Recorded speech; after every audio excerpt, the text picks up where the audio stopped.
Hello everybody, Iain Robson here for another episode of Idaho. Alright, we got a couple things going on today. If you recall from the previous episode, we were working on harvesting this field right here, which is field number 25, 24, something like that. Anyway, so these guys are working on this at the moment. This guy's a hard worker. Apparently he missed a little bit there. And the other combine here is on courseplay. Now the interesting part about this is that we actually sprayed this with lime, and we ended up with I think we spread lime and then we actually cultivated it. I can't remember. But we ended up with a moderate acidity in some cases, so it's a little bit sad. I thought it was going to be a bit higher pH than that, but it's the way things work out sometimes. Oh, so actually, interesting. This right here, this is indicating that I need to change the oil on this particular unit. So I didn't realize we had to do that. How's the other one? The other one's fine. So we need to change the oil on this guy right here. So what I might do is once I unload him, what I'll do I think is I will change the oil on it. But it's nothing crazy fancy. But someone asked for this a while back. They wanted to see what it was like when you change the oil. So I'm gonna do that. Anyways, so I'm going to continue unloading this guy right here. This guy can actually go... I'll drive him back, actually. So I don't think I have a... Maybe I do. Let's see. Do I have an unload course? Or... No. So I'll just drive it back myself. Anyways, so we're going to get the harvest continuing on. So we still have 24, 25 in those couple fields up by the livestock farm that we need to... harvest as well. Also, we need to spread some lime just about everywhere. So last time we got the Pro Star lime spreader, so we're gonna go ahead and use that a bit more here. In between harvests, I guess, when we can, when there's something to unload, I suppose.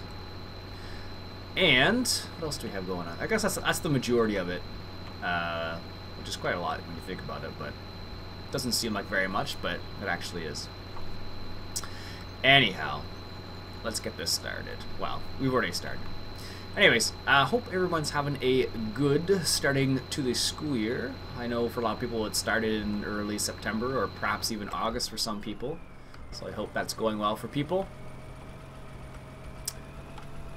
I know for some people school's not the most fun thing in the world. For other people they really want to go back to school, so it really depends on what's what. So, in Ontario here, I think most people went back to school in early September, I think just after Labor Day weekend there. Somewhere around that time. Either before or after Labor Day weekend. It kind of depends on which school board you're in, I think, or whether you're in university or college or whatnot. But for most people, that's when school returns. I'm just going to leave this guy here for the time being, out of the way. There we go. Let's head back on this guy here. It's funny, these guys turn so quickly, it's ridiculous. I don't know why they turn so quickly, but they really, really turn like there's no tomorrow, basically. I don't understand it, but whatever. Could have moved a bit faster. Anyways, interestingly enough, in Ontario...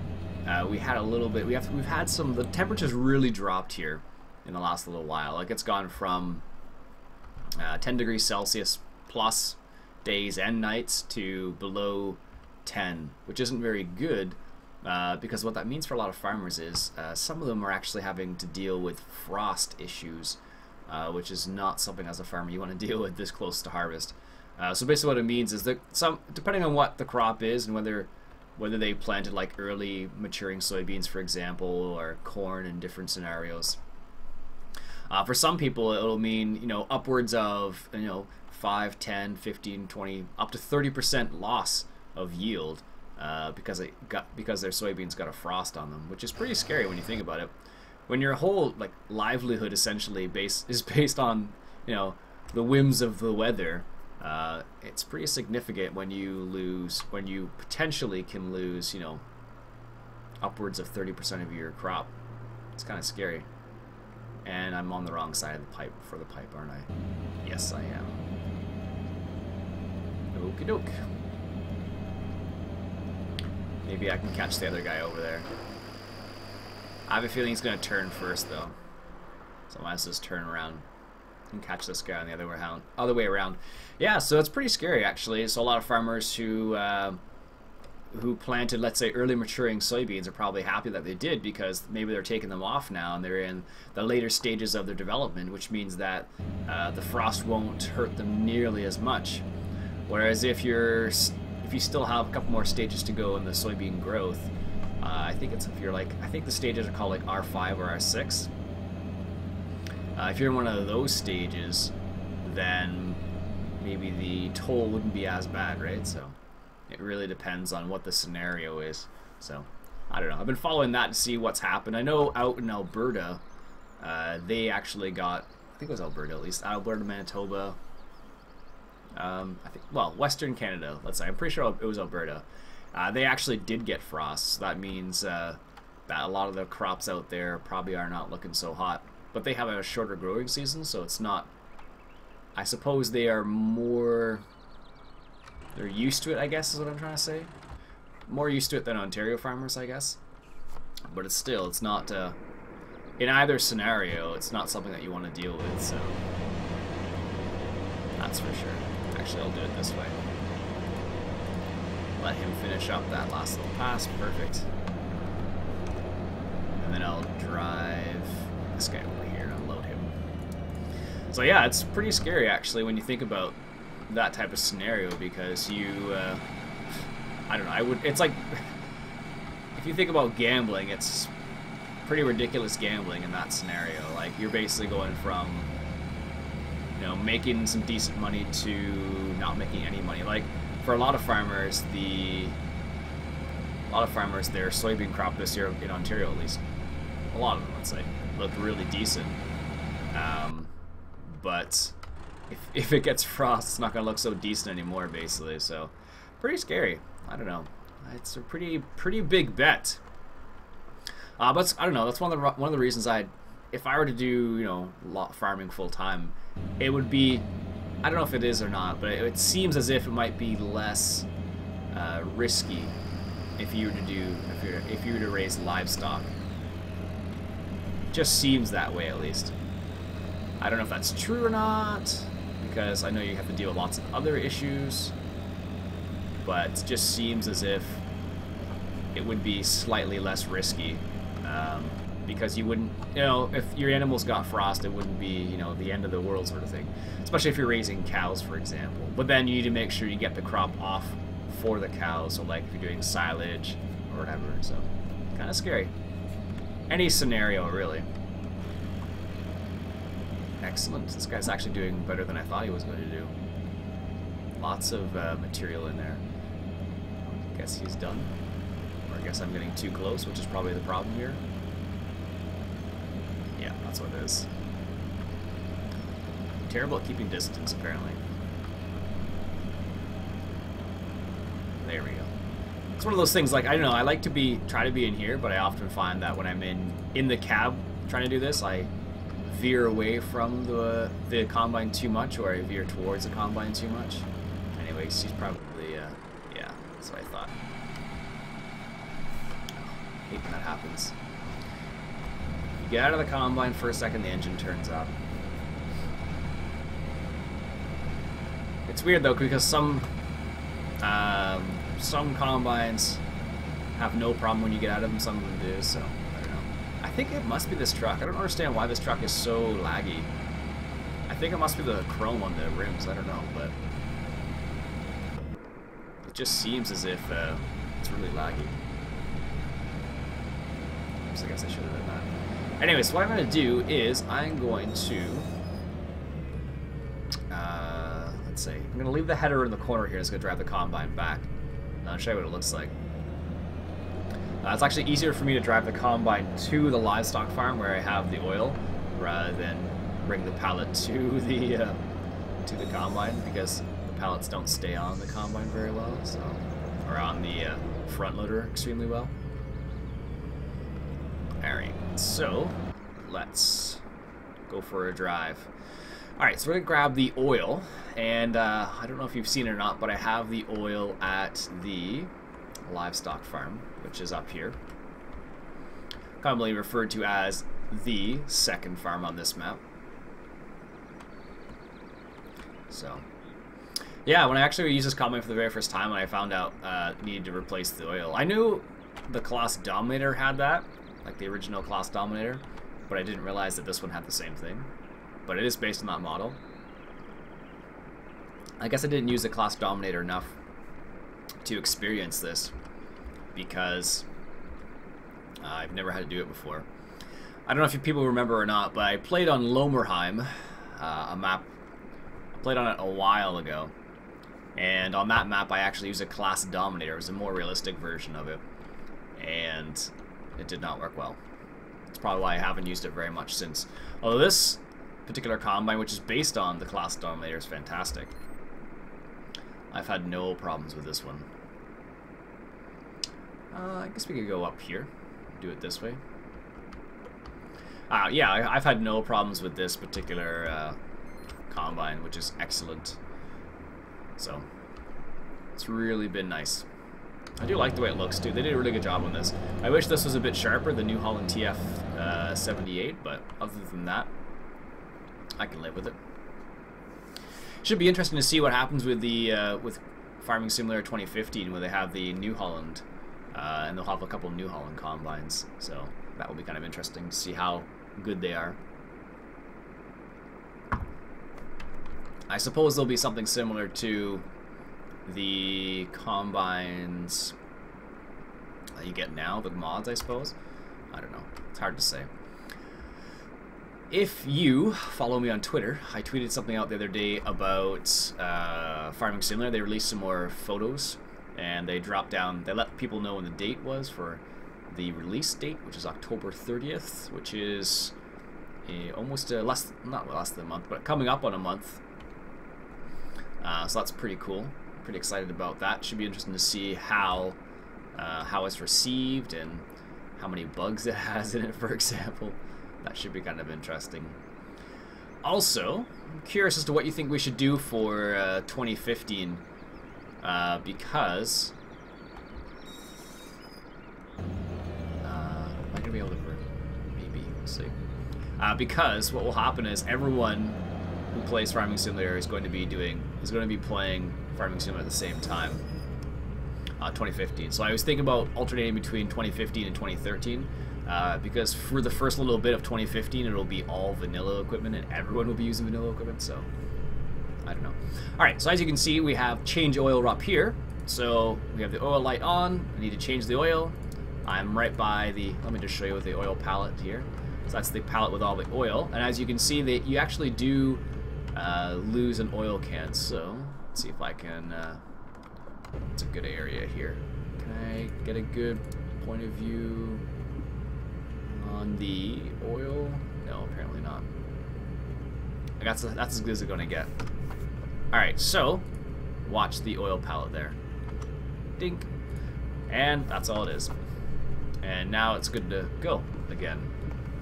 We've changed the oil. So if you look before, we had one gone, now we have two gone there. So now the oil is changed and it's good to go again. So what happens is if you run out, or if you get to a point where the oil is completely gone out of your combine, or it's not good anymore, what happens is the combine just stops and it won't do anything, basically. You can't go forward or backwards. You have to bring the pallet of oil to the combine, which is kind of funny. So there we go. Excellent. Let's take this guy back to the field. This is good. I'm still not sure about the grass. It looks like you have to spray the grass with herbicide as well, which makes sense to a certain degree, and you have to fertilize it and whatnot. So I noticed that the other day there. Well, I've been noticing as time's progressed that's one of the things we have to do is fiddle with the oil, or not fiddle with the oil, fiddle with the oil, fiddle with the herbicide on that field right there, actually, because as you can see, the weeds are starting in, and an interesting part is because you can't You could cultivate or plow it under. Then you need to reseed, of course, and all that jazz. So I don't know how that works in that scenario. How do we come down this way? So let's go back this way. So it's kind of interesting. So we'll have to see. I'll have to take a one of the sprayers over there and spray that field, I think. Actually, yeah, I guess I'll have to be a sprayer.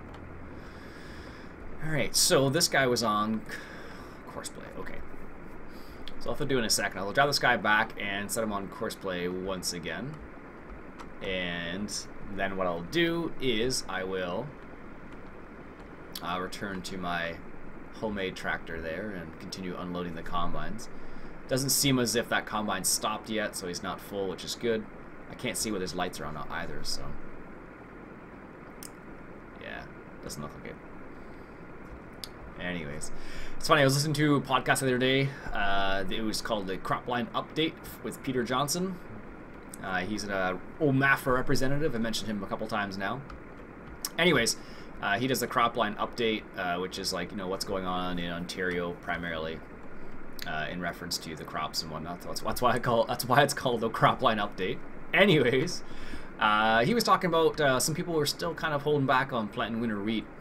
And one of the interesting things he really was pushing was pushing people to say, hey, if the field's fallow, if you've taken off the previous crop, put winter wheat in there, sort of idea. Don't wait too long, because the earlier you get it in, the better it'll be come next season, basically. So he's really trying to encourage people to get that winter wheat into the ground now. So like if you took off if you took off winter wheat, for example, what did he suggest? Oh, I have to remember this now. Oops, that was a bad stop. What did he suggest? He said, I think if you plant winter wheat and you took it off already, next year plant red clover down as a cover crop.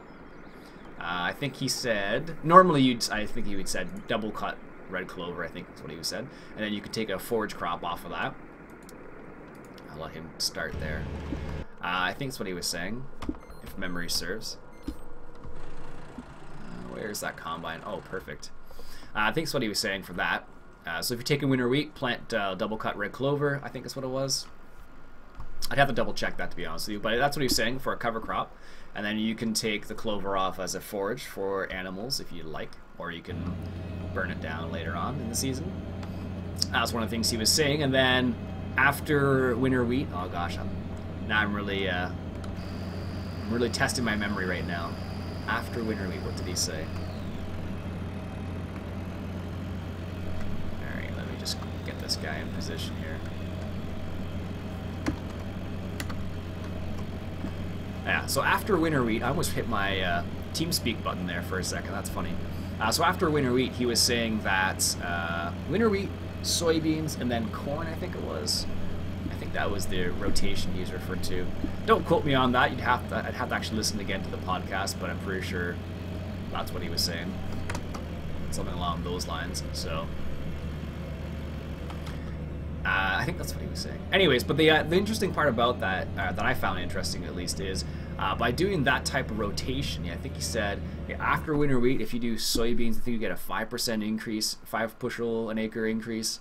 And then after soybeans, if you did corn, I think he said, I think it was like a 10 bushel increase. It was like quite a significant thing. So if you do a proper rotation and you use those cover crops in there and whatnot, the yield increase can be quite significant if you do it right. Again, I'm not an expert. Don't quote me on these things. I'd have to actually look at the or listen back to the podcast to verify whether that was exactly what he said, but I think it was something along those lines. Pretty amazing, actually. The science behind farming these days is just, it blows my mind every single time. Like, you think about how much science you can do, and there's always people trying new things all the time, which is amazing, because by trying these new things, they discover that, hey, by doing this differently, we found an increase in XYZ. Like, it's just amazing, like the variations you can do, and if you're creative and you're willing to do a little bit of testing, like, it's just fantastic. But the problem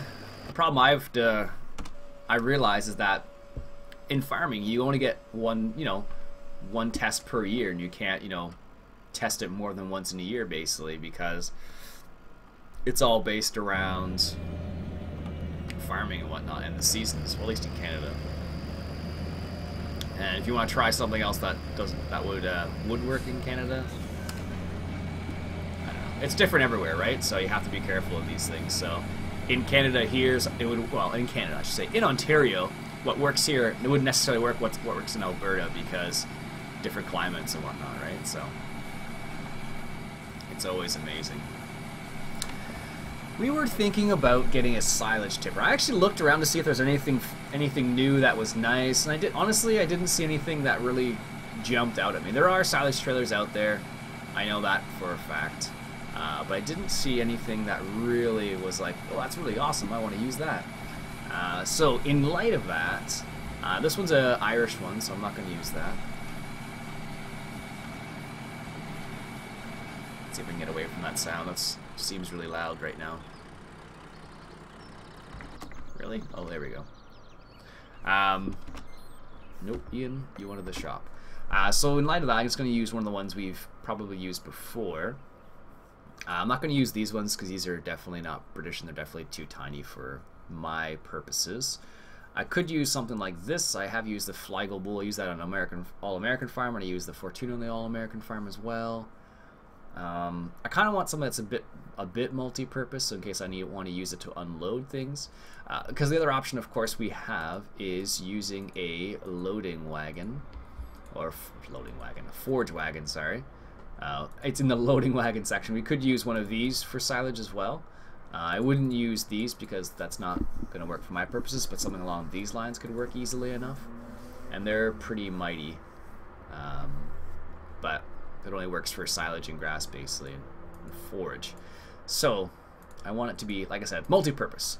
So what we're going to get is, get back to tippers here. Let's go all the way to the bottom and go back up. No, I'm not going to get a wood silage trailer. That's not going to work. A west one could work. I don't know if they have these in Canada, actually. This one's actually a new one, isn't it? Oh yes, I forgot about this one. But it holds less than this. But it's the new one. Built for strength, durability, range of mono... I'm not sure how to say that. Trailers from Harry West have been developed to tackle the toughest working on land. Available in 10 and 16-ton models, each featuring a parallel axis. I think it's called monocoque constructed. I think that's how you pronounce that, at least. I don't know where it's built, though. It doesn't say. Scripts by NA Modding. So I think silage or grass, and this is only going to hold silage and chaff. So we don't want to get that, actually. Let's get something that's a little bit more multi-purpose. That holds 40,000. Could get that, actually. Where is it? These ones, 925, and I think you could put the silage sides in them as well. And they're pretty cool, and they get dirty. The question is, do we have a tractor? Yes, we do.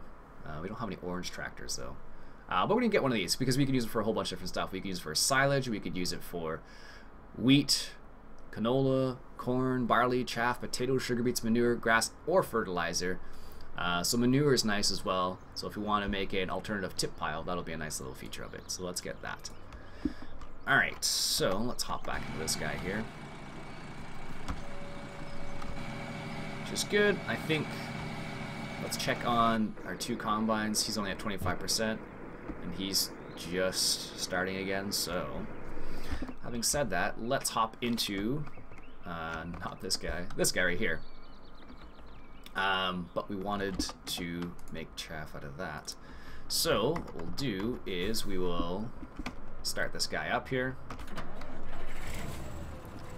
And let's take this guy. And what we'll do is we'll drop off this grass over by our bunkers over here. So this holds 45,000, which is nice, but if I want to do other things at the same time, it doesn't work very well because I have to manually go back and forth, which is fine, and not fine all at the same time. So let's just disconnect it. And then disconnect this guy for the time being. And then we'll do this properly this time around. Because last time I just drove right over it. So let's grab this. And I think both of those are... So this is the thing. I don't know how this would actually be... I don't know how you would unload this into a bunkers type scenario. I guess you would just do what I'm going to do right now and just drive straight in. Which side does it unload? Oh, here we go. I suppose this is the way you would do it, but I'm not really sure about that 100%, to be honest with you. So, that's the one thing I'm not sure about. Like, how would you unload this type of trailer in this scenario? I don't know. Alright, so let's take this trailer over here. I do like this trailer, and it's good for when I'm doing silage, but if I don't want to, if I want to, let's say, unload the combine, it doesn't work very well for our purposes. I'm going to cheat here a little bit and just drive straight in and then turn, because there's more than enough space to do that. Because there's nothing else in here right now. Alright. Let's get this guy rolling here. There we go. And we'll put him back on the forage harvester back there. And then what we'll do is we can use we could actually use the case over there, now that I think about it. And we'll have him do the silage running back and forth, I think. So, today is the, well, I could mention this. So anyways, if you're part of the community via my website, the website, of course, is always in the description of the videos. If you're part of that community and you have access to the mod list, I sent you an email the other day talking about selecting for the next map. So here's my plan for that. What I'm going to do is I gave people this is the situation. I gave people a few choices as to what maps they would like to see. They were able to choose more than one option. And what I'm going to do is, from those more than one options, I'm going to do the first episode on the top 2 maps. So the top 2 selections by you guys. Let's just detach that. So I'm going to do an episode on the top 2 maps that you guys choose. And then, based on the reaction to those 2 maps, or the first episode on those 2 maps, I will either continue or not continue. So if you say, if there's lots of positive reaction for one map over the other map, we'll choose that. So let me give you an example. So let's say the top 2 maps are the All-American Farm and the Idaho Farm. And let's say more people like the Idaho Farm, then I would play on that one. That's the way it would work out. Now we want the different setup. How do we do that here? Front duals, rear duals, extensions. We want the extensions. There we go. I thought you could change it. Something else. Numpad 6V. Anyways, so we got, this is the biggest one we can get. I do like this trailer. I like it because it got steering wheels in the back too. See that? Especially with this type of tractor that takes really sharp turns. It's really nice. And it's a nice big trailer. I don't know. I've always liked these trailers. But the problem I run into a lot of the time is that they're a bit expensive for considering how much they can hold to a certain extent. Like, you think about this holds where was I going with this? I don't know. Is it 10? No, I lost my train of thought there because I wasn't sure which one was the one with the straw on it that I was going to turn into chaff. Anyways, I don't always buy it because it is a bit expensive for that trailer, but it's a pretty cool looking trailer if you ask me. And it does have the dirty script on it too, so it actually gets dirty over time as well, which is really nice. And we can use it for potatoes and sugar beets as well. So let's do the first waypoint here. And we'll hop into this guy and fill him up. And what I'll do is I'll get these guys set up off camera, because this is nothing you haven't seen before. And I think I'll call the episode there for now, folks, because we are at the wrapping up point. It's a good point as any. And how are these guys doing? Not quite full yet, so I'll have to continue on. So what we'll do is we'll come back next episode, continue on with the harvest, and we'll start doing a little bit of forage harvesting at the same time. And yeah, that'll be it for now. Anyways, folks, that's it for today. My name's Iain Robson. This has been Farming Simulator 2013, coming at you from Idaho. I will catch you guys later.